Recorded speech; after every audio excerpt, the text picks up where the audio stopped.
आप लोगों ने बहुत सी तरह की कढ़ाई खाई होगी, लेकिन आज मैं आप लोगों को दिखाने वाला हूँ पेशावर नमक मंडी स्टाइल की ओरिजिनल ऑथेंटिक शिनवारी कढ़ाई। तो वीडियो को एंड तक देखिएगा, मजा आ जाएगा। तो जी सबसे पहले आ गया जी हमारा ये चिकन शिनवारी कढ़ाई बन रही है। यहाँ पे सबसे पहले ये ऑयल के अंदर ये चिकन को रख दिया गया जी। इसमें आ गया जी ये नमक।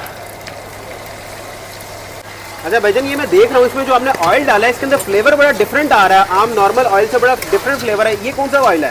उसमें ये सिंपल ऑयल तो नहीं है ना, इसके साथ चक्की हम ऐड करते हैं, मिक्स होती है। अच्छा, जो मटन की चक्की इसमें ऐड की होती है आपने, ऑयल के साथ मिक्स होती है। अच्छा, ये फ्लेवर उसका आ रहा है? उसका आ रहा है। अरे वाह यार।